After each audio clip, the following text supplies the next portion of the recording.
So today's talk is going to be spiritual chat on relationships, and today's date is Wednesday, the 20th of July, 2022. This could be part one, depending on what all we cover. There might be a part two to this, but we'll just see how it goes. So I decided to do the spiritual chat. So the channel is called Spiritual Chat on Practical Matters, and I got this information years ago. The title came to me because I always speak from a spiritual perspective when I'm speaking about things that are to do with everyday life. I've always looked at things from a spiritual, metaphysical perspective. And so back then I had wanted to start doing talks, and that's where the title came, Spiritual Chat on Practical Matters, because it's giving the practical, everyday life things that go on and giving it from a spiritual perspective, because things always seem better when you're looking at it from a spiritual perspective. And then to have the individual titles as Spiritual Chat on, and then today's one is going to be on relationships. So, and I think a lot of people are really struggling with relationships right now, especially with the way things are in the world right now. So I just thought I would first do some general stuff, and then we can get down to more specifics. But I think it's important for everyone to know that you are the most important person in a relationship. The only thing that you can control in any relationship is you. So you can't change the way your partner behaves, the way your parents, friends. You can't control anybody's behavior. You can only control your own. And you can only control your own reaction to anything that's happening. We are all unique. There's no comparison and competition. I mean, even with siblings growing up in the same household, because of their own personal sensitivities of how they perceive things, their reaction or even their recall of what happened in the same home can be completely different. I remember my uncle once saying that the way my mother told her story, because I grew up with my grandmother, the way my mother told her story of what went on in the home, he says it's like they never grew up in the same house. I mean, she was completely a rebel, and so her experience of things were too strict for her, and they only had 18 months apart. But he said the way she describes it is like, what house did you grow up in? And he was always there when she was there. So people's perceptions are everything. And there's a really good book called The Life You Were Born to Live by Dan Millman, where you take your date of birth, and then so you add you put a plus between each number. So if your birthday is the January 4th, 1944, you'd put 1 plus 4 plus 1 plus 9 plus, what did I say, 4 plus 4. And then you get a total figure, and then you would add those two digits together to get the single digit. And then where normally with numerology, they would either say you are what your day of birth is, like if it's January 4th, then you would be a 4, or they would take the total and then reduce the number to the single digit as well. But in this book, The Life You Were Born to Live, it actually says what you were before the single digit is also included. So, for example, if a person is a 5, okay, if their double digit was 23-5, that's very different from a 14-5, okay, because you add the individual digits together. So people who have 3s in their numbers or have 1s in their numbers, they deal with things in a much more sensitive way than people whose numbers do not have 1s and 3s.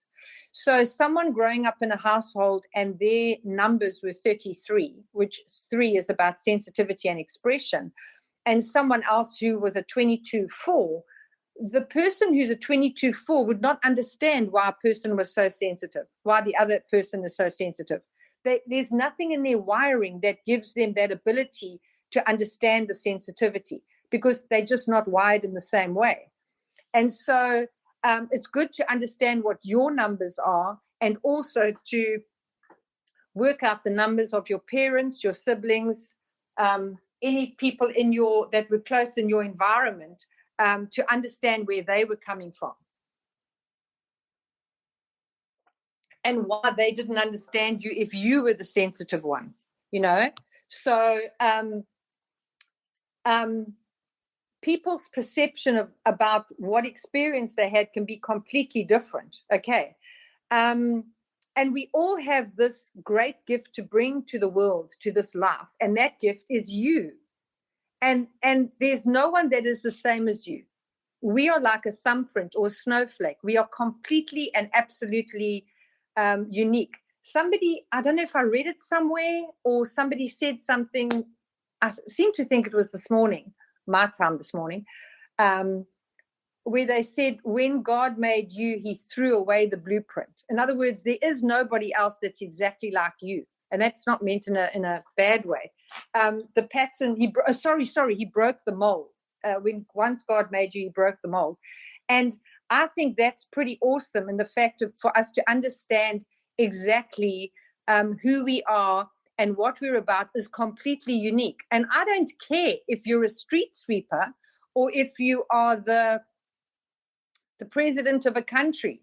The uniqueness, each one that's not really a good example, hey? But anyway, each one is brings a unique thing to this thing called life. Everyone plays a unique role of what they're supposed to play. I always remember watching, I think Oprah had the program, I think it was called Angel Network or something like that.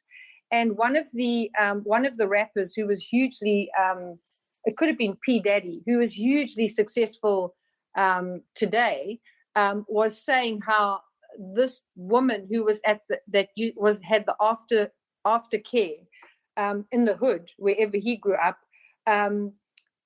who she thought she just looks after kids because she loves kids, but he had decided that day from all the peer pressure that he was going to join the gang.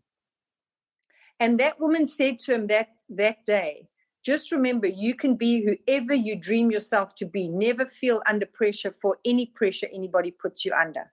And he said that was the turning moment in his life. And he owes his success to that woman. Now, she wouldn't have believed that she could have had an influence because she didn't think she was anybody important, not realizing the impact she made on those kids by just giving her wisdom and her advice and her love to them. And so I think many people fall into that category who the only way they can define themselves is I'm somebody's daughter, I'm somebody's son, I'm somebody's mother, I'm somebody's sister or brother, not as if who am I myself without being defined in relation to anybody else. And I think a lot of people have a chip on their shoulder because they don't think that they're good enough, because they have always compared themselves to others. And I know some people have grown up in households where they were compared. I notice with my grandkids, I try really hard not to keep on saying to the older one, come on, you need to be the example for your baby sister. Although it's quite hard not to say that because you kind of want them to behave in a particular way. But you don't want to put that on them and then realize that later on they felt that they could never be themselves because they always had to be the example for somebody else.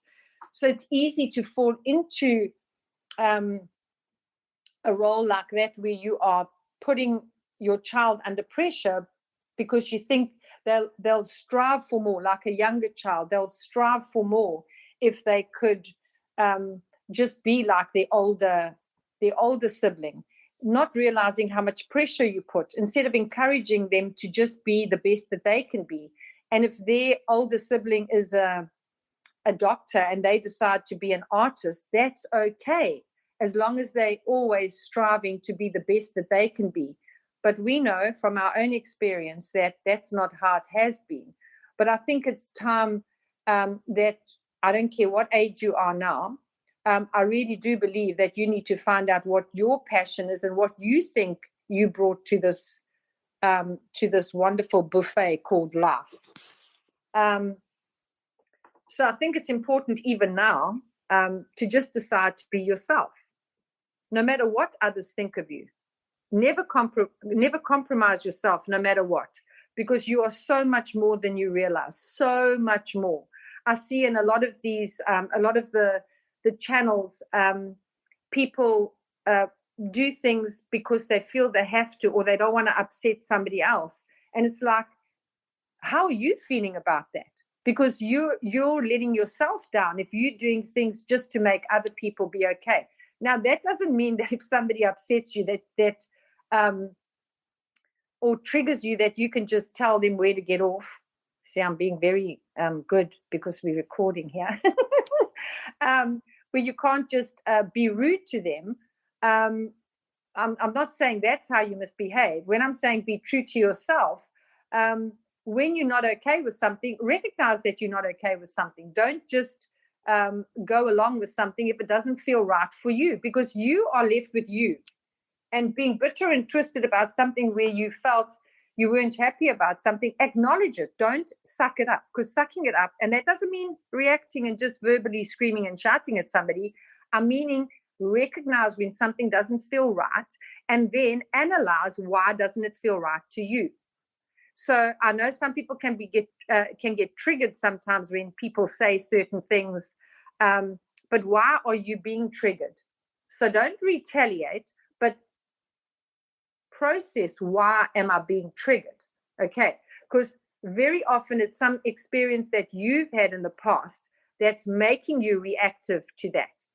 And it's not helping anybody by getting on your high horse about something, because it's just going to get a reaction from the other people, the people in the group, or the person that you're speaking to.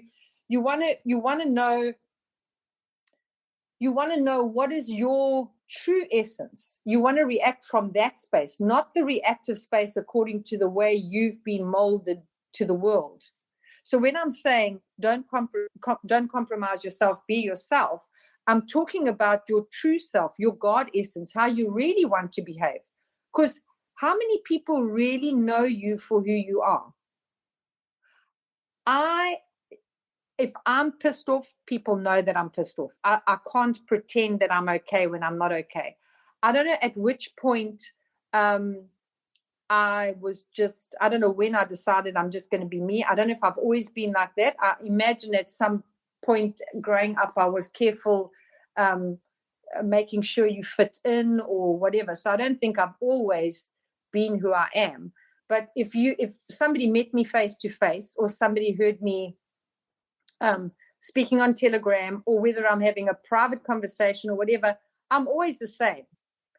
I will react the same. I don't pretend to be one thing and then behave in a different way. So people always know where they are for me. And I was quite surprised when I wrote my book, how many people who know me said they could hear me in the way I wrote. So I didn't even write in a proper way that wasn't the way I sound or the way that I speak. So I think it's so important to be yourself, because let me tell you, people will love you being yourself, not the full of shit you that gets irritated and ends up freaking out about something. It's one thing when you like that just because you're not happy about a particular thing, but I'm talking about being defensive with someone. Nobody's going to like that. Try and come from a place of love all the time, as much as you can, because otherwise it just creates reaction. And very often, there's an amazing book called The 4 Agreements by Don Miguel Ruiz. And the 4 agreements are, let me just quickly find here. So the first one is be impeccable with your word. The second one is don't take anything personally. The third one is don't make assumptions. And the fourth one is always do your best. So the don't take anything personally, I think, is so powerful, because we always, if someone gets mad at us, we take it personally. We think it's something that we've done. But people are coming from their perceptions, from their understanding, from they hear things through their filters of their past experience. So if someone is mad at you, it may not be anything that you did. It may be something that's going on with them that you are not even aware of.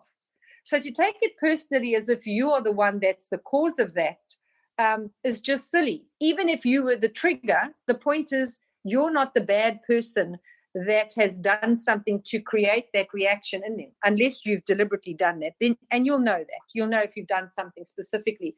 But if somebody goes off the handle about something that you've said or done, and you don't know why the hell they're doing that, then the chances are it's not something about you.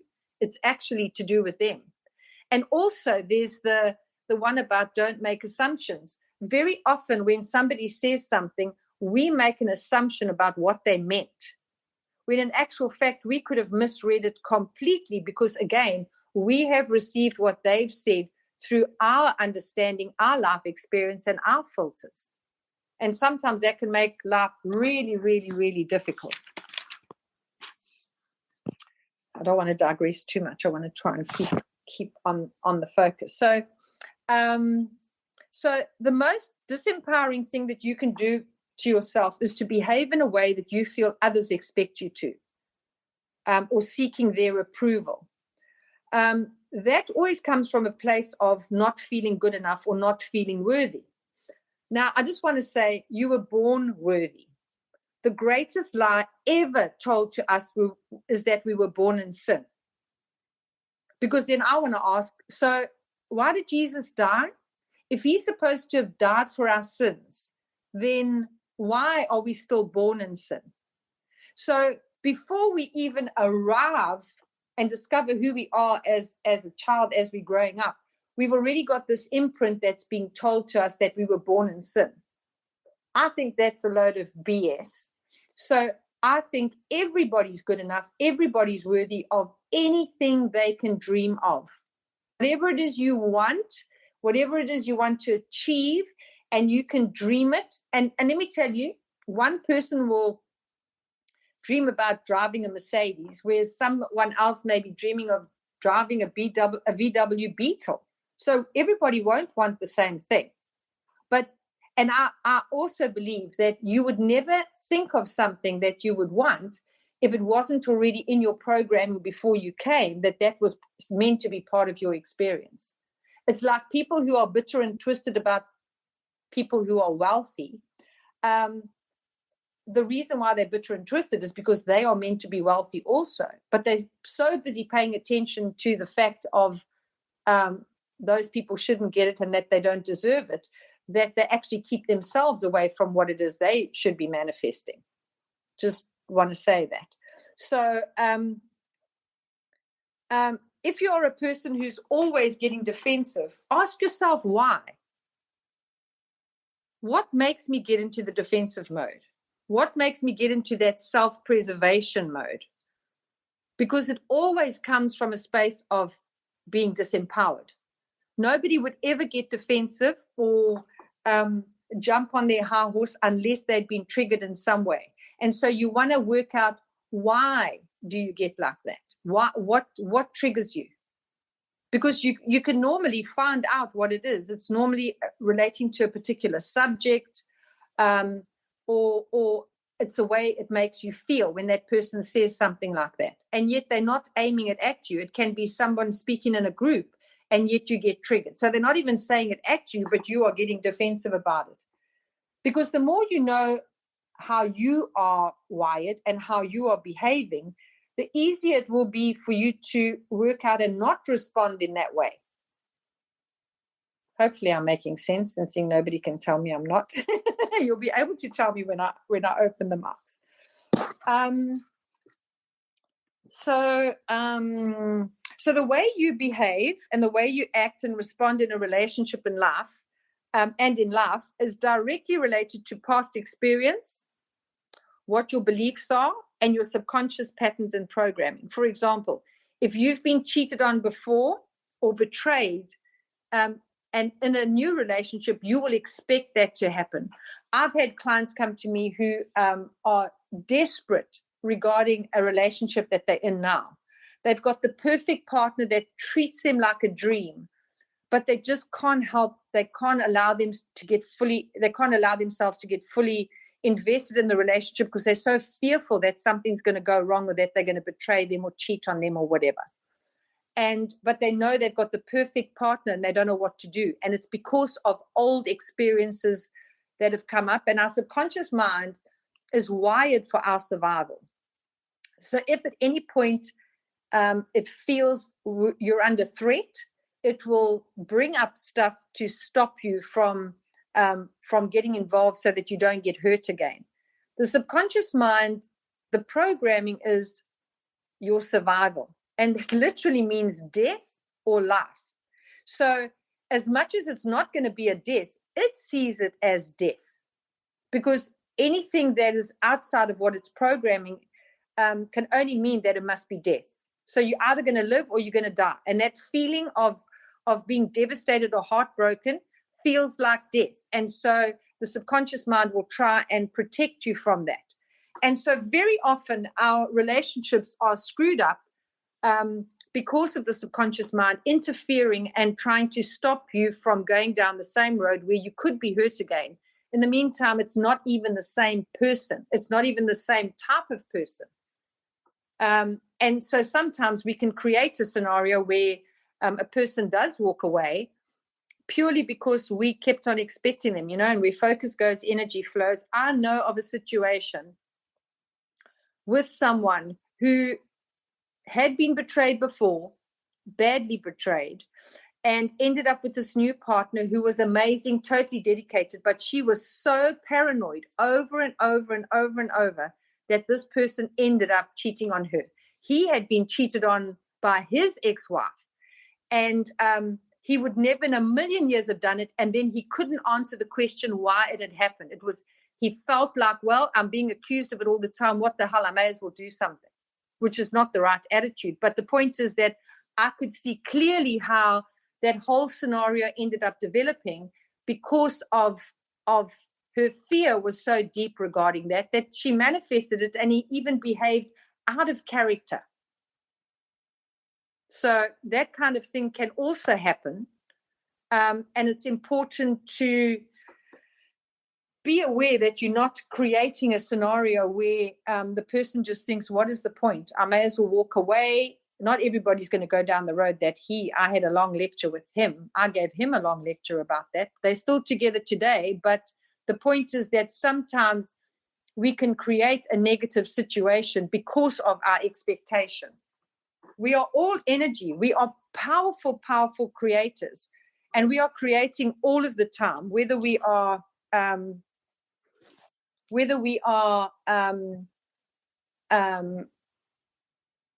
aware of it or not. Most of the time we are manifesting from default, not where we are actually choosing. And so most of the time we're creating coming from a fear response, not realizing that we could just as well create the positive in our lives if we were focusing from a positive, where we're expecting to be loved, where we are giving love and not holding back and keeping a reservation. Just need to check the time. Okay. Okay.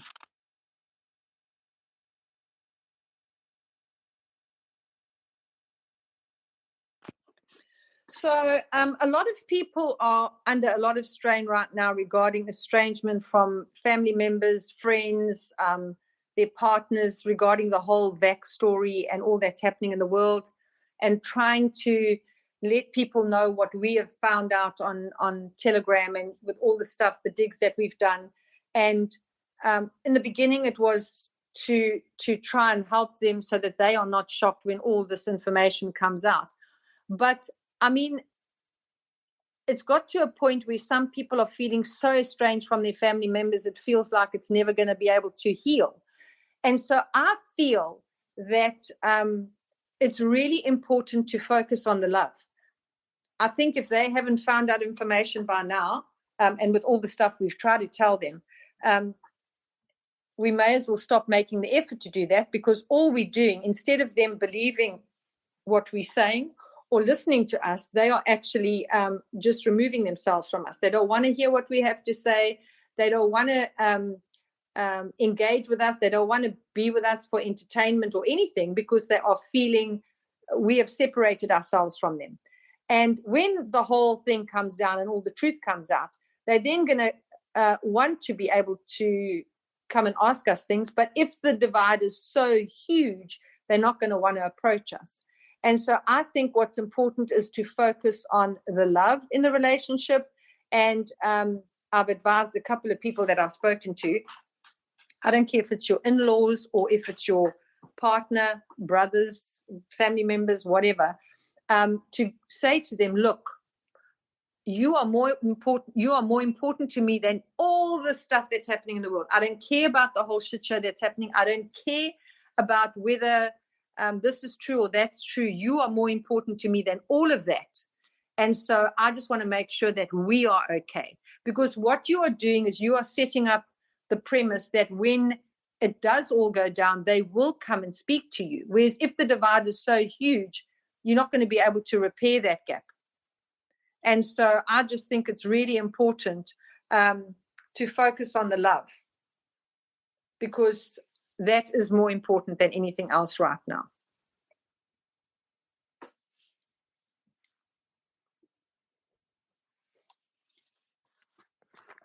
I want to speak about soul contracts a bit regarding relationships. So, because I know some people will think, why the hell did I ever get involved with that partner? I mean, it was an absolute disaster. I was so unhappy, etc., etc. Or with someone that you may have thought was your soulmate, and then it didn't work out that way after all this stuff has happened. But I truly believe that if you are meant to be in a relationship and it was meant to continue, for those whose relationships have ended, if a relationship was meant to continue, it would have continued. Okay.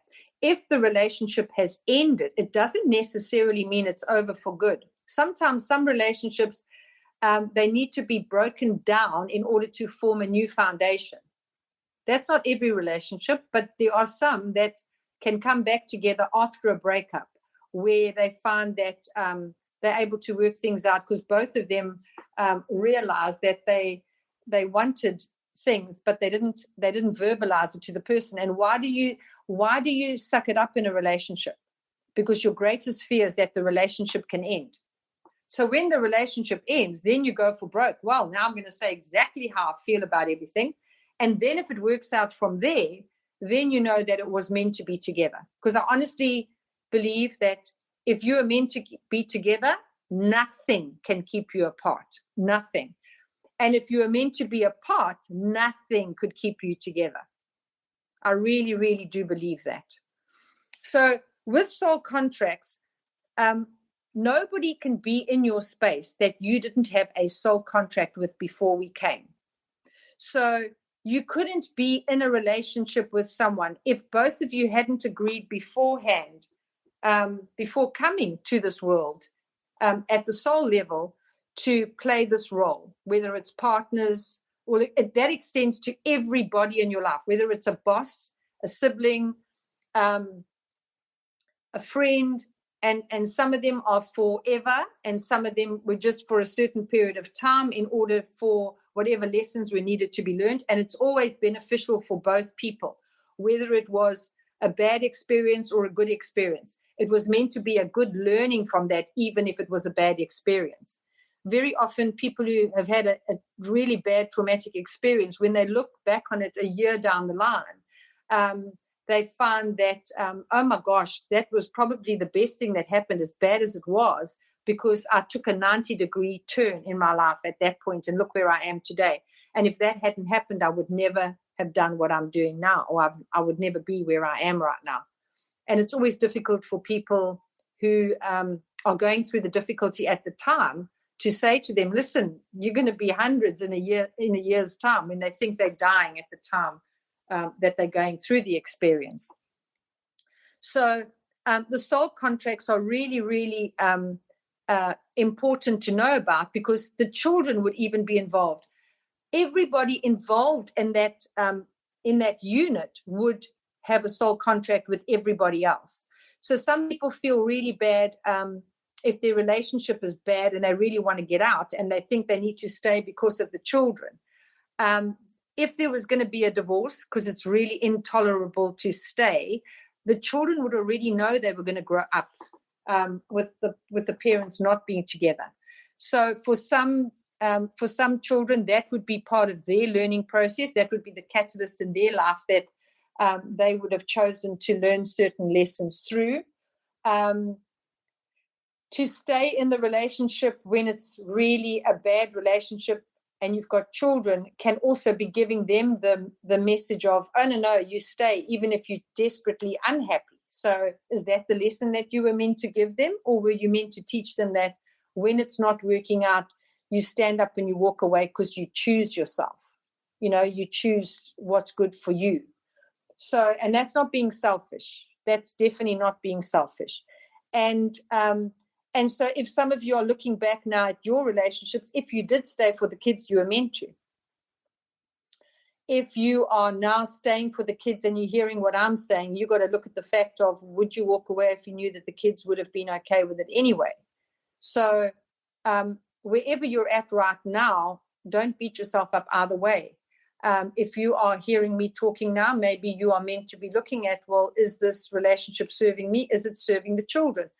I remember seeing a child, she was, I think she was about 15 years old, and she had come to me for a session.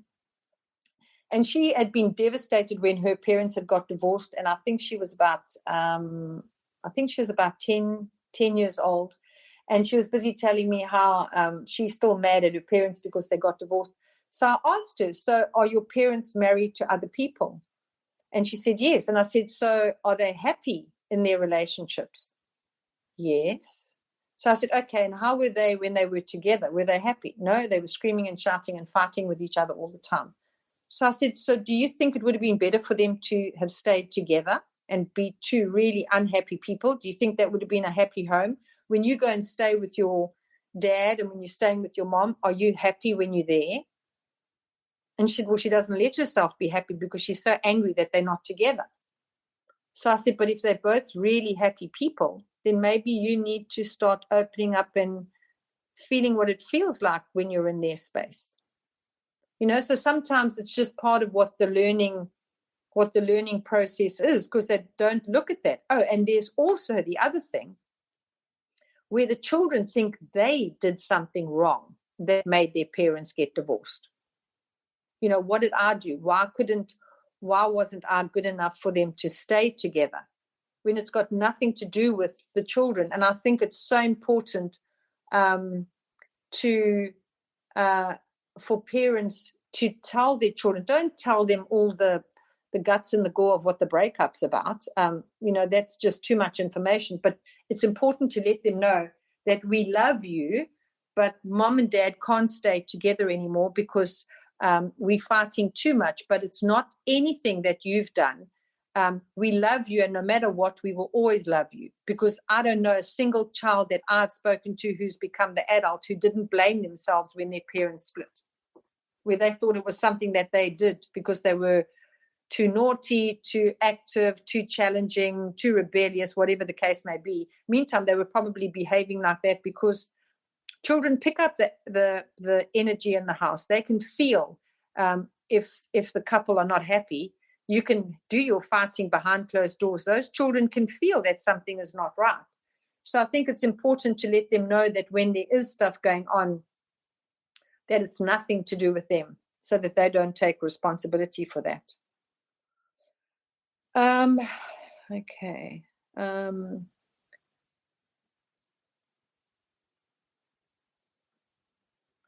So we choose our parents for the genetic and ancestral influence we need for our life experience. This is as far as soul contracts are concerned. Then if we are meant to have our life experience with them, then they will remain in our lives. But sometimes we don't need both parents in the home. It's separate homes. And even because some people get really hung up about the fact that their father left and they never saw their father again. I promise you, if you are meant to have that person in your life, you would have had them in your life. And a lot of people then battle to commit in relationships that they're in now. Like a woman would be really worried about a man because a man's never stayed before. Their father never stayed.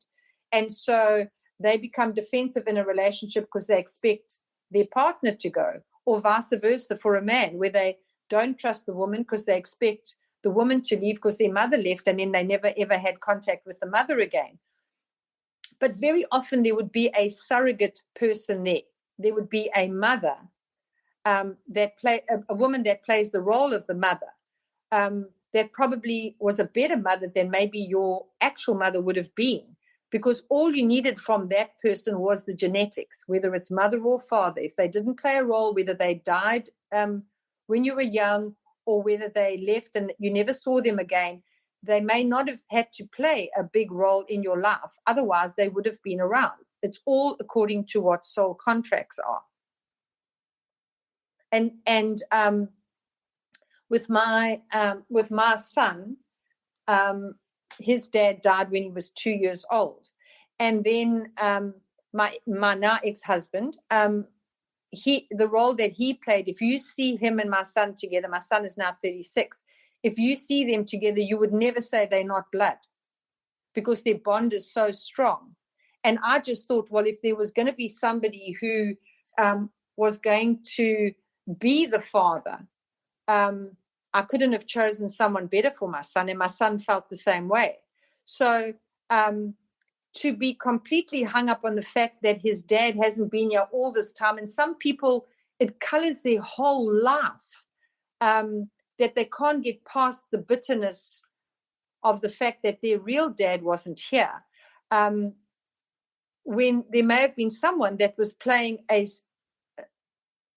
surrogate. Sounds like it's only temporary, but someone who stepped in and played the role of father that could be as potent as if it was their biological father. And there's the same situation that can happen with the mother. I grew up with my grandmother as my mom until I was 19, and then found out, actually, no, the sister that causes all the havoc in the family, that's actually the mother. And my grandmother is not my mother, but my grandmother. I was devastated because my bond with my grandmother was so strong. And so when I realized, oh, no, it's just the labels that are different, but my bond with my grandmother is still the same. The relationship with my sister stroke mother, that doesn't change either. So I then realized, I was meant to be with my grandmother. It's just that the age that my grandmother was, that I was born, I couldn't have come through her. So I had to come through my mother. But to me, my biological mother was literally just my biological mother. My grandmother was everything to me. And she was also my first master. She was already studying metaphysics at the time when I was born. So clearly I had chosen for her to be the biggest influence in my life for what it was I was meant to achieve now. I wouldn't be the person I am now. I wouldn't be the person teaching and helping and doing all the metaphysical stuff and having all this greater spiritual understanding if it wasn't for my grandmother's influence early on in my life. So the relationships that we have with people, the roles that we play, are all relating to the soul contracts and the way we set it up before we were born.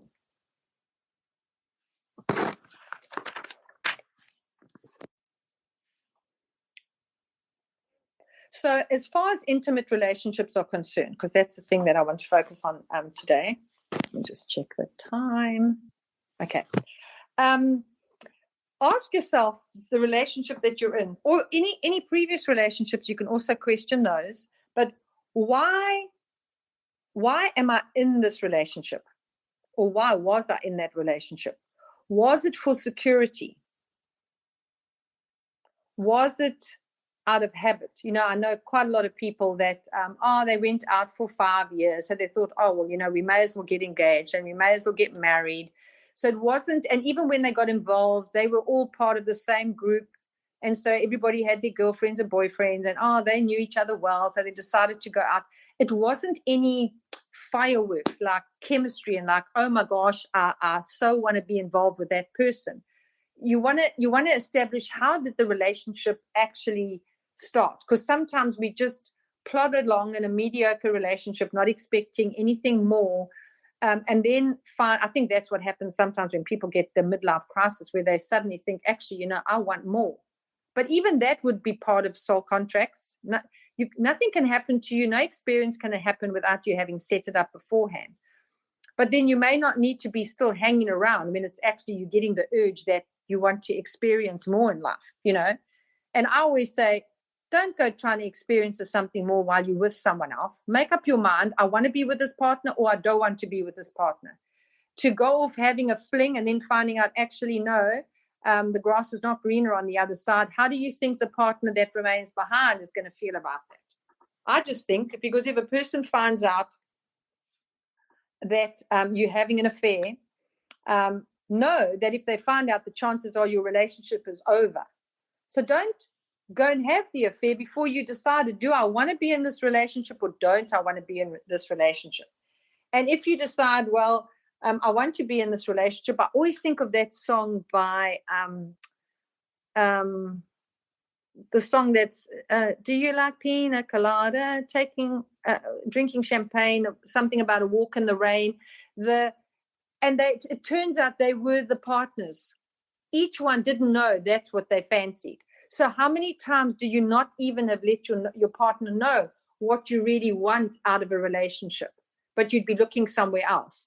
And if you are in a relationship and it's somewhere that you do want to be, then find a way of, especially if it started with all the fireworks, find a way to get back there.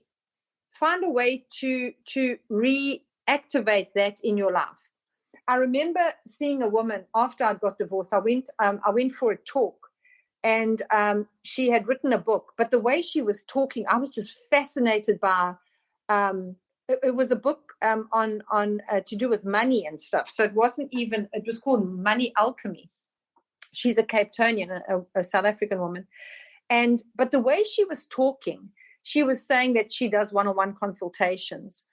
And I didn't want to the one-on-one consultation regarding the to do with money, because I teach abundance workshops and stuff, but something about her intrigued me. So I booked for a session with her, and then she was talking to me about it wasn't about the money. She was talking about I told her that I'd recently got divorced, and she was saying, there's a really good exercise to do, and she said, you work out where you were at before a relationship. And I think you can even do this if you're in a current relationship. But where were you before the relationship? And then what were you when you were in the relationship? Was there anything you shut down of yourself in order to cope with that relationship, or that you shut down because you felt that you couldn't express in the relationship? And then after the relationship, if you are out of the relationship, where you're at now, and the stuff that you shut down, how can you activate it now?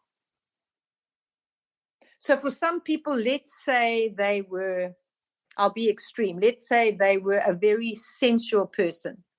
They were very sexy. They loved intimacy, etc. Then they got involved with someone that was not like that. Maybe they were in the beginning, and then they decided that they weren't interested really. But now you're stuck in the relationship. So you shut that part of you down, okay? You didn't make an effort anymore. You shut yourself down. And so the new you is very non-sensual, okay? The you that was created from that relationship. Now you're out of that relationship, and you are thinking yourself as a non-sensual person, but you're trying to get yourself into another relationship. Well, that's not going to work so well. So then what can you do to reactivate yourself? Reactivate that part of you. How can you make yourself feel good about yourself and wanting to be in an intimate relationship? Because all those things have an impact on your now relationship. So you may have done that shutting down in a past relationship and never reawakened what you had shut down. And if it's a relationship that you're in now and you have shut that down, why did you shut it down? Is there a way that you can reawaken that? Is there something that you can do to get yourself back there with the happy person that you were before? Before you walk away, from any relationship, you need to have a look at, have I tried everything? Everything. I always think of that movie,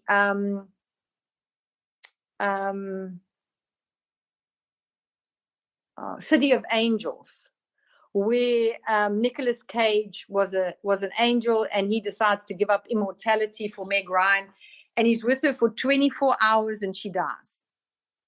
And all the other angels are saying, you see, you're so stupid. You gave up you gave up immortality to be with her, and now you're stuck with mortality. And he said, I would rather have been with her for one moment than all of eternity without her. And so you need to look, before you walk away from a relationship, you need to look at, would I ever regret having walked away? Have I tried everything? You want to try everything, and that means making yourself vulnerable. Even if they trample on your heart, you want to make yourself vulnerable enough to give your all in that relationship, so that when you walk away, you know you are done. You are not carrying anything forward where what if and maybe, and if I had done this, I wonder if that would have been different. Because very often we do not make ourselves vulnerable in a relationship. And I'm always fascinated in a new relationship, how someone will behave completely differently to how they did in their previous relationship. And then I say, you do realize that previous relationship might have worked if you behaved the way that you behave now. So why didn't you just give it your all? But very often it's because you don't want to get hurt. Well, you don't want to get hurt because your fear is that the relationship is going to end. If the relationship is going to end anyway, you may as well give it your all. And then if it ends, you can say you tried it all, you know. So very often because I was chatting to one of the guys in Australia the other day, and I was talking about I need to get everything together in order to do this chat. And then we started speaking about things to do with relationships. And I thought, oh my gosh, that adds a whole nother level that I forgot that I should even add to it. So I made some quick pointers of how often we give wrong signals. You know, we want to be involved with a person, but we don't want to. So we don't want to make the effort. So we keep in reservation. We don't want to put ourselves out there because we fear the rejection, or we fear that they're going to think we're stupid. Whereas if we just gave the right signals, they will either respond or they won't. And then you'll know that they are interested or they're not interested. How many times have you been interested in someone and they find out years later and they say, well, why didn't you let me know? You thought, no, well, I didn't think you liked me. And they said, well, I thought you didn't like me. So it was all mixed signals. I always think of what the boys used to do when I was a teenager. We used to go to the municipal swimming pool. And it was always the guy that liked the girl he was always dunking her under the water. Now the girl was supposed to know, oh, he likes me because he keeps on dipping my head under the water. And I think to myself, why do we do such stupid things as humans? Because we don't know how to show that we fancy each other. So we behave in the crazy way. And then I think of this one friend of mine who was involved, and his wife really broke him down. I mean, she really messed up his self-esteem. Now, whenever he's speaking to me, he is funny and he's charming and he chaffs, and he's younger than me, so I always have to put him in his place and say, no. I said, you need to, if you behave like this when you are, heaven forbid, he's probably going to listen to this recording, but I'm going to say it anyway. I always say to him, the way if you behave like this when you were with someone that you fancy, can you imagine you would have the woman flocking after you? And he says, no, but I don't behave like that. I only behave like that with you. And I said, because you got nothing to lose with me. I said, but if you behave like that, they would fancy you. But he comes from the back foot because of the fact of how the previous relationship broke him down to make him feel like he was not worthy. And that makes me so mad, because I don't know why women do that, because it affects those guys for a long time to come. And it's not right that things should be that way. And again, it's back to don't take it personally. If that person behaved so badly, it was about them. It wasn't anything about you. And then, of course, communication is a big thing. And if they don't want to communicate, then, that was a Barry Manilow song, by the way. And if there's no communication and the person doesn't want to communicate, then it's pointless sticking around because, I know with my ex-husband, he would say how he would speak for hours with the new partner that he was with. And I said, but I wanted to speak for hours and you would just want to go to sleep because you didn't want to hear what I had to say. So people can behave completely differently with different partners, and that's okay. But then I realized it wasn't anything to do with me. It was he didn't want to have those kind of conversations, So with a different partner, they can behave completely differently. I think I've said just about everything. I want to give enough time so that we can explore things when people ask me questions. I think I've covered everything. Okay, so I'm going to open the floor to any questions. I know there's been a lot of information, and I hope you wrote things down if you wanted to ask questions, because I know I covered a lot of stuff in that time. Can't believe I said all of that in an hour. I'm quite impressed with myself. So if anybody's got any questions, you can just raise your hand, and then I will open your mic. Hey, Charlene. Hi, friend. How are you? I'm good, thanks. Can you just give people like a little bit of your background? I absolutely love your show. Just because I have a friend in here, and I wanted her to hear what your experience was from your background to lead you to where you are today. Oh, sure. Meaning my life background. How you got to where you are today, like with your metaphysics and stuff. Okay. So I grew up with my grandmother, who was a student of metaphysics. So I grew up with the belief that you create your own reality, etc. And so I never listened to her, of course. You know what it's like when you're growing up. And then at 16, a boy broke my heart absolutely and thoroughly. And that was the catalyst for me to start reading her books. That's when I said to her, I want to read the books. I want to read the books.